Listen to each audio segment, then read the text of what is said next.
Welcome into the Business on Purpose platform. It's Monday. It's one of our favorite days of the week, and we're excited to get started. Scott Beebe here, your host. Make sure to check us out on the Business on Purpose podcast as well. Hey, before we dive in, wanted to let you know tomorrow, very, very important webinar happening tomorrow, Tuesday, May 12th, 3 p.m. Eastern, 12 p.m. Pacific. All you've got to do is go to bopwebinar.com. By the way, if you're listening to this and it's beyond May 12th, 2020, still go to bopwebinar.com. We always keep our latest webinars right there at that link so you can see. But this one that we're going to do is so many people are tired of throwing their marketing dollars down the toilet. So we're going to walk through a very, very simplistic marketing system, not a strategy, a system that I think will be very important.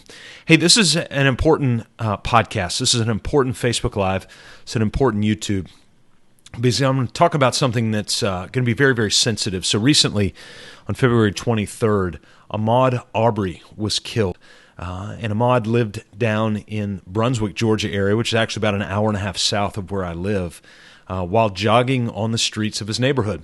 And Ahmaud made a subconscious judgment based on his context to run in public on that particular Sunday. Notice I said he made a subconscious judgment call. He probably didn't think about it all that much because it's just his hometown.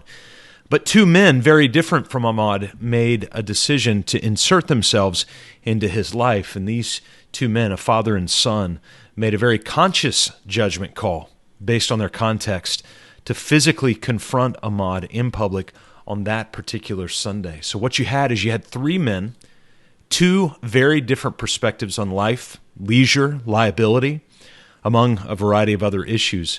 And the culpability of a father-son tandem who killed Ahmaud has finally surfaced, and we hope it's dealt with accordingly, right? Well, Ahmaud and his family, on the other hand, how do you deal with that accordingly? As my mind has processed its self-generated outrage has kind of come into my head, and a dominant question continues to surface that brings with it a range of emotion and confusion. And I've put this question in its most simple form. Why? Why? Strangely, it sent me into the closet of my books to see if there were some remote author mentors who may have written on issues of worldview, perspective, that may speak into the inequity that we've seen here just over the last few days. Well, Bob Roberts, he's a dear mentor of mine since my trip with him to northern Vietnam in 2005, and he's written a few books that force the American evangelical into a place where they see and hear in their day and their day-to-day grind with what Bob describes as the kingdom of God. Now, Bob's book, Glocalization, is a tour of globalized actors who have meandered throughout the globe, and they've laid eyeballs and they've listened to the diversity of nations. Guys like Thomas Friedman, Fareed Zakaria, and others that you'll probably recognize as you read through. And as you read through Bob's review of his experience and insights, you begin to realize, oh my goodness, I am way different than most people on earth. Not just than a few people here and there, but most people on earth are not like me, and I'm not like them. Bob himself is a white evangelical American pastor in Texas, yet many of his closest friends do not share his race, do not share his citizenship, do not share his religion, and they don't share his religious convictions. That's intentional. Reading back through Glocalization, I was reminded, wow, most people really are not like me, even in my own hometown, even in my own congregations, church, synagogue, sports arena, wherever you congregate. Full disclosure, I don't just live in the South. I actually live in what they classify as the Deep South. And Wikipedia defines the Deep South as differentiated as those states most dependent on plantations and slave societies during the pre-Civil War period.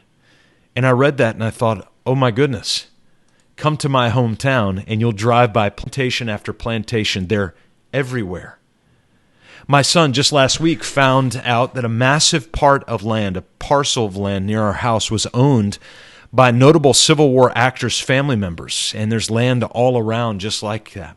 In fact, the very tree where the Southern secession talk was initiated in 1844 by the U.S. Representative Robert Barnwell Rhett is just down the street from where we eat lunch on a regular basis. Safe to say that we live in an area that is externally very simple, but internally very complex. I want to say that again. I live in an area that is externally very simple. You come down here, it's sweet tea and kindness, but internally, it's very complex. So I go back to my question. Why? Why did two men decide to take the life of one man? There's another question that continues to pop in my mind as I reflect on that idea, and it's simply this.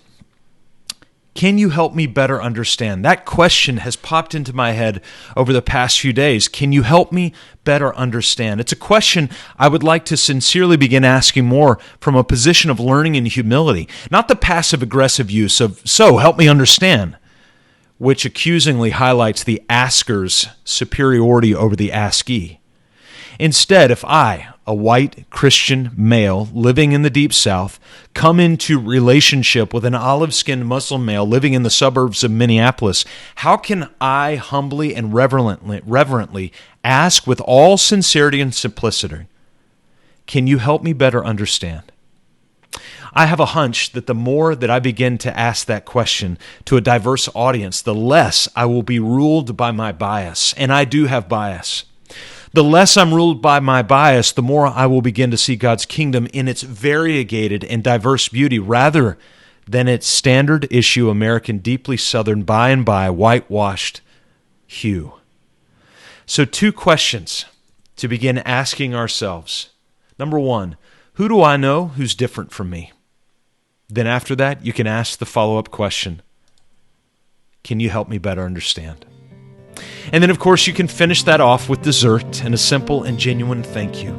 Maybe instead of the emptiness of a brutal killing, we can help understand Ahmaud Arbery's legacy to be that of compelling us to ask a more sincere question.